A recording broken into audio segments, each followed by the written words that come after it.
Luke 13, verse 10. On a Sabbath, Jesus was teaching in one of the synagogues, and a woman was there who had been crippled by a spirit for 18 years. She was bent over and could not straighten up at all. When Jesus saw her, he called her forward and said to her, "Woman, you are set free from your infirmity." Then he put his hands on her, and immediately she straightened up and praised God. Indignant because Jesus had healed on the Sabbath, the synagogue leaders said to the people, "There are 6 days for work, so come and be healed on those days, not on the Sabbath." The Lord answered him, "You hypocrites! Doesn't each of you on the Sabbath untie your ox or donkey from the stall and lead it out to give it water? Then should not this woman, a daughter of Abraham, who Satan has kept bound for 18 long years, be set free on the Sabbath day from what bound her?" When he said this, all his opponents were humiliated, but the people were delighted with all the wonderful things he was doing. Then Jesus asked, "What is the kingdom of God like? What shall I compare it to? It is like a mustard seed which a man took and planted in his garden. It grew and became a tree, and the birds perched in its branches." Again he said, "What shall I compare the kingdom of God to? It is like yeast that a woman took and mixed into about 60 pounds of flour until it worked through all the dough." Amen. I'd like to invite Sammy Davis from Ammanford to share with us this evening. How are you with your memes? Anybody particularly keen on memes? Oh dear. I imagine there are a few of us in the room. Don't worry, you don't even need to really know what a meme is. Hang on. I'm going to click this round. I shall explain it in great detail to you.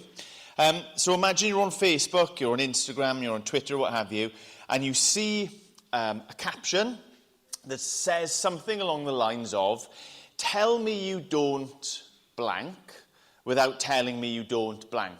And then there's a picture that sort of sums up all of the stereotypes or the expectations we have about blank. Let me give you an example for those of you who can't picture one of these in your mind.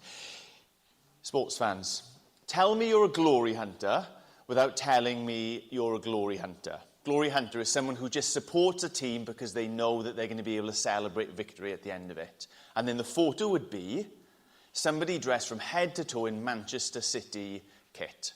Okay, because nobody supported Manchester City until they were bought by oil money from the Middle East and what have you, and they've won everything ever since. So tell me you're a glory hunter without telling me you're a glory hunter. The picture is of somebody wearing that. This is a bit more niche if anybody's into Formula One. Tell me that you don't understand sportsmanship without telling me that you don't understand sportsmanship. And then the picture would be somebody dressed in Max Verstappen kit, because if you know anything about Formula One, you'll know that Max Verstappen is a rotten egg. He's an awful, awful sports person. He's always cheating, and that is why he wins. Maybe you don't like sport. Let me give you another one. Tell me, it doesn't always have to be negative, it can be positive as well. Tell me you're British without telling me you're British. And then the picture would be of somebody hugging a cup of milky tea, because I think it's only British people who put milk in their tea. You know, it's the sort of thing. Okay, Aaron, you don't get that one. Tell me you're British without telling me you're British, and then it's people queued up in an orderly fashion, just enjoying themselves in a queue. Okay, that's the sort of thing that we're getting at. Well, the passage today, I think, is an example of Jesus responding to a situation and saying, "Tell me you don't blank without telling me you don't blank." He's had this confrontation, he's had this situation arise in the synagogue on the Sabbath, an argument between him and the synagogue leader and others, because he addresses a crowd afterwards. And essentially, the parables that he tells in response are his way of saying that he's spotted in them, their behavior, their attitudes, their heart, that they don't understand the kingdom of God. Tell me you don't understand the kingdom of God, Jesus said, without telling me you don't understand the kingdom of God. And the picture beneath would be this. the healing of this woman on the Sabbath. Jesus is there at the synagogue. Presumably he's there to teach. He's there to offer hope and life to all who have come to listen. A woman is there. She's bound, says Jesus, by Satan. She's crippled by a spirit, by a disease for 18 years. And with love and compassion and a desire to bring life where it wasn't being experienced, Jesus reaches out, calls this woman, and sets her free. Woman, he says, you are set free from your infirmity. Put his hand on her, and immediately she straightens up and praises God. But tell me you don't understand the kingdom of God without telling me you don't understand the kingdom of God. The synagogue leader is indignant. It's a strong word, isn't it? Indignant. He's horrified, he's mortified, he's disgusted in many ways that this would take place in my synagogue on the Sabbath. There are 6 days for work, so come and be healed on those days, not the Sabbath. And then Jesus says, oh my word, my days, boys back. Like, what are you on about? What are you on about? Wouldn't you even lead your animals to water so that they might know life on the Sabbath? Then how can I not give life to this woman, this daughter of Abraham, whom Satan has kept bound for 18 long years?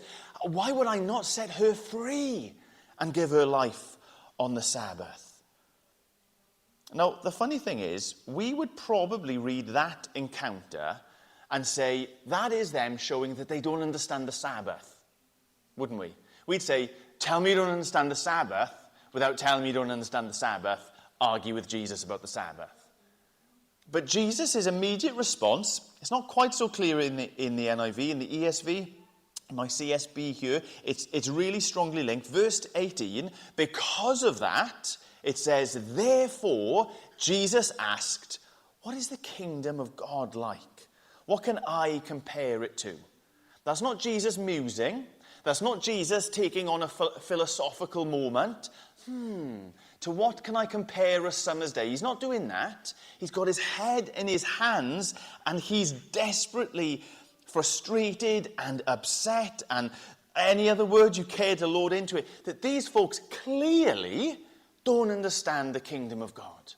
How could I even explain the kingdom of God to you who don't understand that I could bring life and healing to a daughter, an image bearer of the Most High on the Sabbath? How could I ever describe it so that you would understand it? That's what's going on here, okay? That they've had this encounter and they've proven to Jesus that they just don't get it. It being the kingdom of God. Hands up. Who's confident to give a definition or an explanation of even what is the kingdom of God, let alone what it is like this morning? This morning? I'm early. No, I'm not. I'm late. Here we go. The kingdom of God is essentially this. It's where the rule and the reign of God as king exists. We would actually probably call it heaven.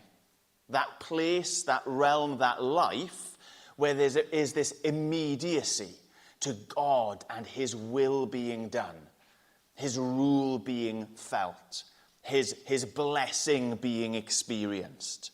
The kingdom of God is the world in which Adam and Eve dwelt before the fall, isn't it? But having rejected God and his rule and his reign and his will, they were banished from it. It's the world in which the Israelites, if you know the story of the whole Bible, were invited to live through the Exodus, come out of Egypt, come out from Pharaoh's rule and his reign and his will being done in your lives, and come and live with me, said the Lord God to them. And the covenant, Sinai, and it's the world actually, the kingdom of God, that they rejected. when, time after time, generation after generation, they sought their own wills, they sought their own king, and they decided it was best to live their own way. It's the world, actually, in which the ruler of the synagogue here, and the Pharisees, and the Sadducees, the elders, the teachers of the law, all the baddies who we encounter in the Gospels, it's the world in which they desire to live. Because they want to be free, don't they? From the oppression, from the boot of Rome. They want to be rid of Pilate as the governor, the one who decides what's going on in their lives. They want to, in some way, shape, or form, be able to come out of that and to live with God once more as their king, or God's appointed as their king. I'd say even that the kingdom of God is that world which each and every one of us yearns for. Believer in Jesus or otherwise, it's the world that we yearn for, especially when we see and experience and encounter pain and hurt and suffering and sadness. And we do that thing that humans do when we meet those things, is we turn our gazes upwards to the heavens and we ask God, why? Why is it like this? Why can't you do something about this? Why can't you change this wicked world in which we're living? We yearn for it, the kingdom of God. Whether we know actually what it is, we yearn for it. Whenever we encounter that which is not the kingdom of God, we pray to God and we ask for him to be merciful. It's, as I said, wherever the rule and reign of God, our Father, is felt. It's his glory, it's his honor, it's his fame. It is ultimately his will and his kingdom on earth, even as it is now in the heavens. And Jesus looks at how they are conducting themselves. Jesus responds to how they respond to life coming to this woman on the Sabbath, this special day. Looks at how they reject the life-giving act, and he says, you don't get it at all. How could I even begin to explain it to a people like you what the kingdom of God is all about? Because you've rejected it. Because you want it to be something that you can control and manipulate and fashion for yourselves. And we've all got to acknowledge, haven't we, that we've got these expectations, we've got these presumptions, we've got these ideas about what God is like, what is right and fair in our world, certain ideas about what heaven should be like, the eternal life should be like, who Jesus is, what effect his life and death has to anyone, whether it's important to some or everyone and everyone else. We've all got ideas about these things. And the Irish theologian Bob McCann puts it like this, that Jesus, when he uses parables to teach, he turns these ideas that we have on their heads. And what Jesus teaches here is turning on their heads everything that they think they know about the kingdom of God, about life with God as our ruler, with life in God's kingdom, his rule, his reign, his will, his blessing. Jesus teaches and he turns on their heads, on our heads, the thoughts that we have. And what he says is really not difficult. Sometimes we can muse and we can scratch and we can puzzle and we can debate over the things that Jesus says in parables. Oh, why did he put it like that? What did he mean? I think these have got to be two of the simplest parables that there are. He says, the kingdom of God is like a mustard seed. Or the kingdom of God is like a tiny bit of yeast. He says the kingdom of God is something that begins small and insignificant, almost imperceptible to the human eye. I remember being taught in school that yeast was alive and having to do sort of experiments for that to be proven. I can't remember exactly how that was proven, but that was part of biology when I was in secondary school. But it's something that is small, and without looking at it under a microscope, you couldn't really see it. And I'm told that a mustard seed is amongst the smallest of all of the seeds. And Jesus said, the kingdom of God is something that's tiny, insignificant, is hidden, intentionally, purposefully placed somewhere. And then after a time, after growth, which is sometimes seen and unseen, after a time, it becomes this thing in which life is experienced. Do you see that? It's just a couple of verses for each of the two parables. He says almost exactly the same thing. There's this small thing which is placed somewhere deliberately, and in the end, after the passage of time, well, it's a home for all the birds of the sky. It's not just flour, but it's dough, ready to be baked into bread to feed. It's shelter, it's sustenance, it's life. It's not complicated, it's not hard. You don't need to have gone to theological college to understand it. You don't need to be a master chef. You don't need to be a wonderful gardener. I am not either of those things. It's simple. And yet it causes us troubles, doesn't it? Causes them trouble, and it causes Jesus trouble when he thinks about, will you even understand this? Will you even get this?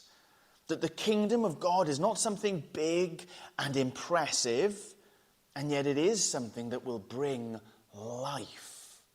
Life in so many ways. It turns their thinking on its head, because they wanted the kingdom of God to be about what they could do. They wanted the kingdom of God to be about rules and regulation and order. Specifically, in this instance, 6 days I'll do this stuff, and then one day I will not. We know from elsewhere that they had this idea, this desire for the kingdom to be something that came quickly, for there to be fanfare, for them to storm that palace that Pilate had, to overthrow him, to crown a new king, for there to be revolution. Not just within a generation, but within a week or within a day. Get out the Romans and install our own king. Jesus says, how would you, who think like that, who believe that lie, and it's a lie. It's a lie that the kingdom of God is something that we can maneuver, that is something that we can create, that the life that we anticipate, that we desire, could be brought forth by our own actions. Jesus says, how could you ever understand the true nature of the kingdom of God? See, the problem isn't with the kingdom. Sometimes even as Christians we can talk, can't we, that the things of God are complicated. Oh, I'm just a simple man. I'm just a simple woman. We can read theological books, and as humans we've invented long words where we add suffixes and prefixes to make sure that we cover the whole idea, and we say, oh, I'm simple, that's complicated, it's too much for me. The kingdom of God is not complex or elaborate or obtuse. The problem is with us. Jesus isn't frustrated when he says, what can I compare the kingdom of God to? Because he knows the kingdom of God, and he knows how difficult it is to understand. It's because the people are so hard of heart. It's because we are so deaf. It's because we actually are so prone even to forget once we've been shown the truth. The problem is with them. The problem is with us. Can I use another illustration to explain what I mean by that? It's like we and they, humanity, live immersed beneath dark, murky waters. That's the world that we inhabit, that's the world that we see, that's the world that we know, that's the world that we trust. Darkness, dimness, murkiness, wetness, and all that goes along with dark, murky waters, horrible, freaky-looking fish and weeds and reeds and all that sort of thing. Now imagine somebody invited us to come up above the surface. Imagine somebody invited us and helped us to lift our head up above the water and for the first time ever perhaps to see the world as it really is. True world that we're supposed to live in. Trees, birds, and light, and clouds, and sheep, other animals, buildings, roads, aeroplanes, and you see it all. Problem with us isn't just that we're used to a world that looks completely different. The problem with us is that we very quickly plunge back beneath the surface. That we perceive the truth for a moment. Okay, let's just say we gather together on a Sunday. John Jahan didn't have difficulty leading you into truth this morning. Perhaps I'm having difficulty leading you to truth this evening, but let's assume that, the truth is there. This is what the kingdom of God is like. And what do we do from there on? We go back beneath the murky waters. That's what we're like as human beings. We feel more comfortable for some reason to live in a world of lies rather than the world of truth. We're far too quick to retire to the comfortable, familiar waters of the depths.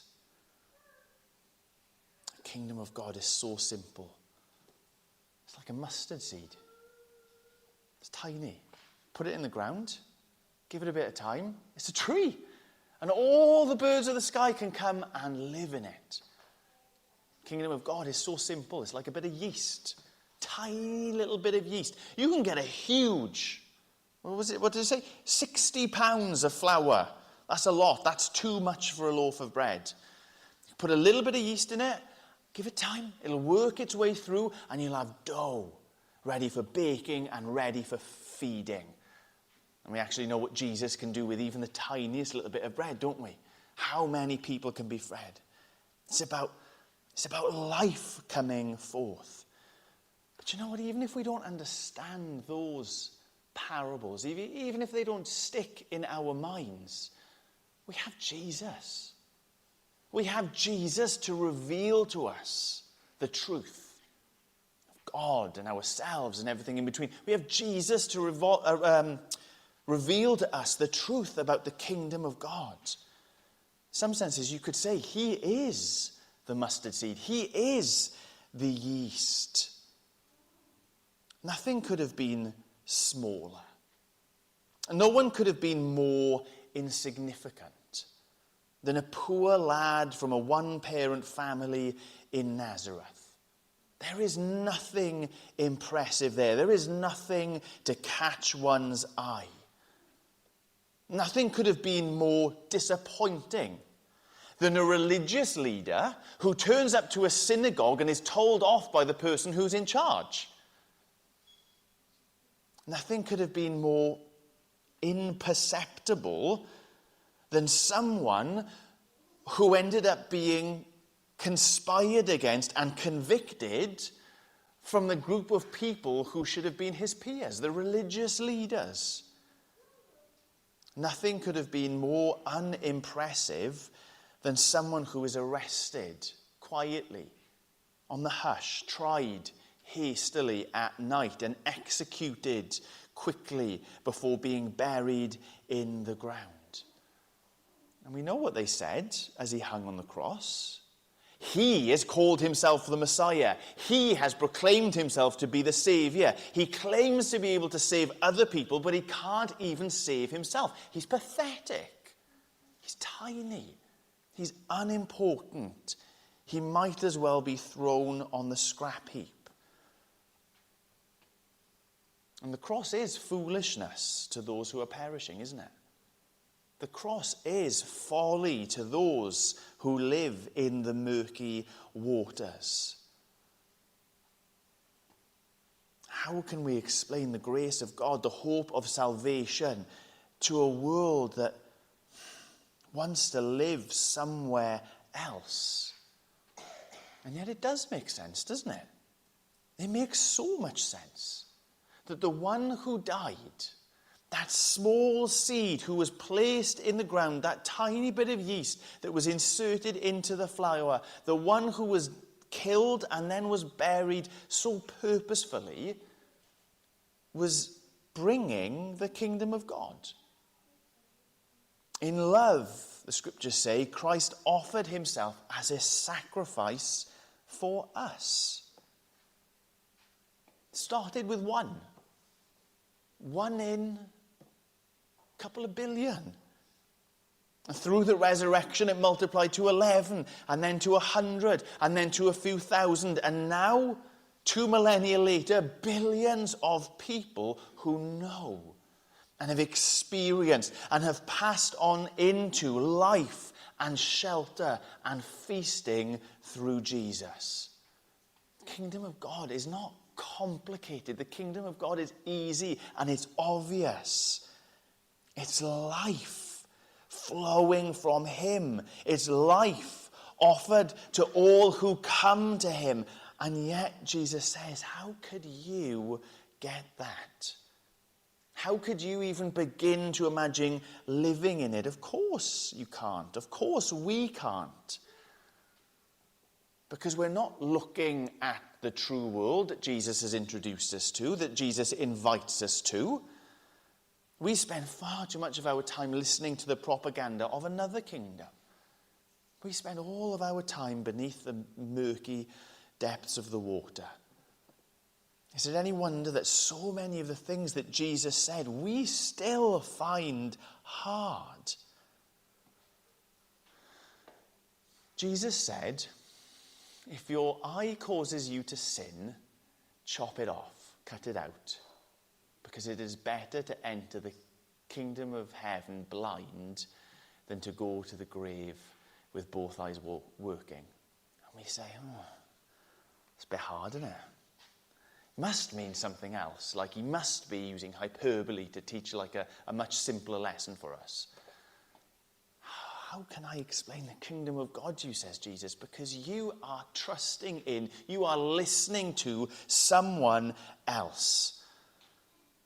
A world crafted and narrated and explained by sin and selfishness and Satan. Anyone who calls their brother a fool is liable before God, says Jesus. I sort of see what you mean, Jesus, but again, it's a bit extreme, isn't it?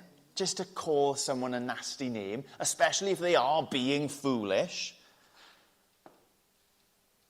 This man speaks truth. He reveals truth. He brings life.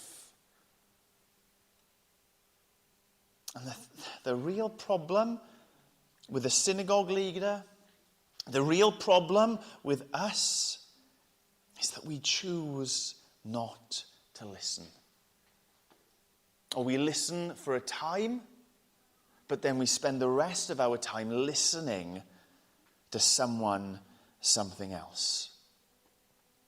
This is all I want to encourage you to do this evening, is to choose to listen to his voice above all others. Now, how do we do that? I hate being prescriptive in how we live out our Christian lives, but the more and more I carry on in the ministry, the more and more I'm convinced this has to be a basic practice, is that we begin our day with him. We finish our day with him. The one who sets the agenda, the one through whom the rest of our lives is filtered and understood, has to be the one who speaks truth.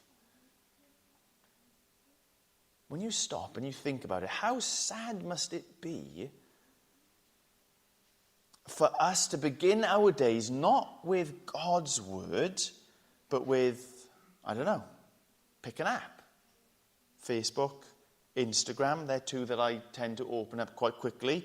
You don't like memes, so you're probably not on them. BBC News, Sky News, whatever it is. We start our day there, not here. We start our days with them, not with him. Where do we finish our days? Netflix?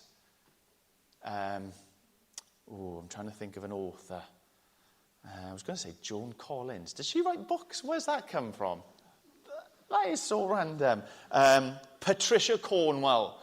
That's an author I used to read when I was a kid. How random is that? Murder mysteries are on. The sorts of things that'll soothe me. That'll help me go to sleep. I'm not saying these things are bad. I'm saying that for us it can be diving back beneath the murky waters into the depths, wrapping that comforting blanket of the world that we think is true rather than the true world that Jesus leads us into. What am I doing time? Illustration on that. Over here is a mixing desk. And the mixing desk has got loads of sliders and loads of knobs. And as we're doing music, perhaps the piano's mic'd up, that's going in there. The guitar is mic'd up, that's going in there. And someone has had to come along at some point and decide what volume different things need to be.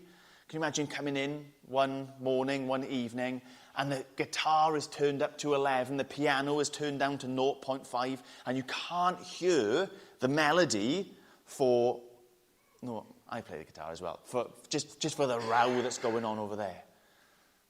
The answer to that would be to go and to turn down the guitar and turn up the piano. And Psalm 1 has been preaching this for centuries and millennia. That the blessed person, the person who finds life in God's kingdom, is not the one who walks around with wicked or stands with mockers or sits down with sinners. But the blessed person is the one who meditates day and night on the instructions of God. Turn down the volume of this world and its ways, the propaganda of Satan and sin and selfishness, and turn up the volume of Jesus, who when he appeared said, "The kingdom of God is now here." If you want life, don't look elsewhere, look to Jesus. Don't listen to other voices, listen to him. How can I even explain the kingdom of God to you if you're listening to someone else? That's what's going on here. Is that they're desperate to listen to any voice but Jesus's. Brothers and sisters, can I just encourage you? The kingdom of God, the simple kingdom of God, the place where we go and we find shelter and feasting and life. Well, it begins with Jesus. It ends with Jesus. It's Jesus from start to finish, really. And if we actually want to live in it, then we have to keep going back to him over and over again. Let me pray.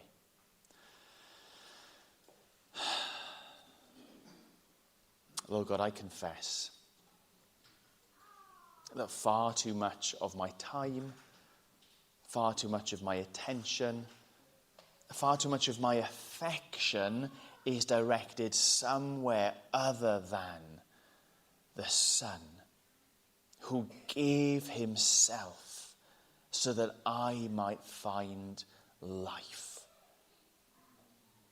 Oh, you are such a gracious God. You are such a kind God.